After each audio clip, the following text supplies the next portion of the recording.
Hi guys, hope you're doing well. I've been motivated to create some short videos about anxiety, and this is a very common feeling.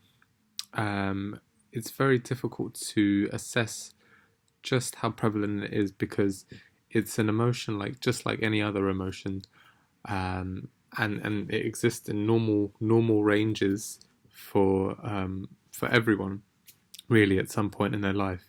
It only really starts to become a problem when not only do you get a clinical diagnosis from a doctor, a professional, but when you start to isolate yourself, avoid other people, when it starts to take over your life, and that's included in the DSM, the Diagnostic Manual of Disorders, the DSM-5 definition. So I won't get into that today because you can go and look at that and look at the criteria for diagnosis. But I just wanted to talk about something that I don't hear many people or enough people talk about when they talk about anxiety, and that's basically the fact that there's a slight tension or paradox in overcoming anxiety. Overcoming, I have to stop saying scare quotes. And I've been, I should say, about brief little history about myself. I've been on propranolol for a long-ish time, and it's great. It's a fantastic way to um, feel safe, be safe, get on with your life, and to be successful. However, as safe as the drug is, and it has an extremely strong safety profile because it doesn't interfere with the mind in the way SSRIs do, um, and it's not addictive in any sense. It is psychologically addictive in the sense that um, I feel, just speaking from my own personal experience, that I need to take it every day or when I go to work, and I've been trying to kind of halve the amount I take. And it hasn't been easy because I do notice differences in myself when I've taken half. And that has to do with the ability to make eye contact as frequently and as easily as other people do. And just a brief bit about eye contact, actually, before I get into my main point, is that we, especially in America, making eye contact frequently, not all the time, because that's often a sign of aggression. You do need to blink, you do need to look away. I couldn't give you exact seconds in a minute, but you do need to look away. Perhaps at least 25 seconds in every 60 seconds. Maybe that's too much. But in America, looking away too often is a sign that you have something to hide. In Japan, looking away more often is a sign is more acceptable. I'm not sure if it is a sign of deference or respect, but it is generally more acceptable. Anyway, my main point is about there's a slight tension or paradox in overcoming anxiety because non-anxious people don't even need to check in on how they're feeling. However, recovery does not equal checking in and selecting not at all on a fear scale. This just tells us we can't handle any kind of anxiety. So complete security is a myth. To have complete security is to be dead or in extreme hermitude, high up in the mountains or in a cave or something. That's just not realistic. I mean, I love the idea of living in a woodland or a forest, but it's not going to happen.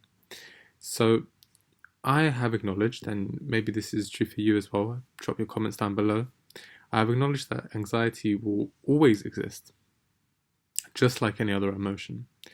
The issue is whether I am able, or you are able, to keep it in a normal range that avoids it creeping up or avoids the trigger from anxiety to panic, or yeah, to avoid it creeping back into a clinical diagnosis, and acknowledging, finding out what your triggers are. So that might be the unpredictability of social gatherings, unstructured social conversation, whatever. So the main takeaway is that when you notice that your anxiety is creeping up into panic and you notice the rapid heartbeat, that's tachycardia, or the duller, slower pounding in your chest, that's brachycardia. Learn a few things. It's important that you do three things. So first of all, and I found this really helps actually, is that you want to kind of pace on the spot. And what this will do is that the anxiety that's made, the adrenaline, sorry, and the kind of stress hormones, the noradrenaline and all the rest of it, that's made its way to your muscles, that's tensing up your muscles. This will allow you to work off that fight or flight response. So if you run around the block or you pace on the spot, somewhere where you're not going to be overlooked, and you can just work that off, that's something you can do. And once you've done that, maybe for 5-10 minutes, if you have that luxury of having 5-10 minutes, you can excuse yourself, or you can get someone to help you. Having a friend that understands what you're going through is important, and they can maybe take you away. All situations are different, so it's really hard to say that you'll have the luxury of being able to do these three things, right? Anyway, so pacing on the spot, really good. Second thing is breathing deeply, deep diaphragmatic breathing. So the diaphragm sits below the lungs. So you want to be able to activate the parasympathetic nervous system. Got that right? A bit of a long one, that. So I found that one way to breathe, being able to acknowledge that you're breathing deeply, is that you do this for about 5 minutes, and you inhale. All right, I'm not doing it properly here because I have to talk. And then you exhale.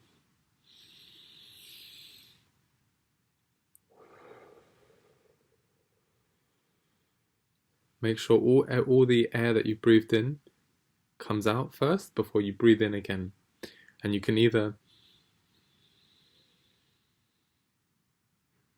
breathe in through the nose and then exhale through the mouth.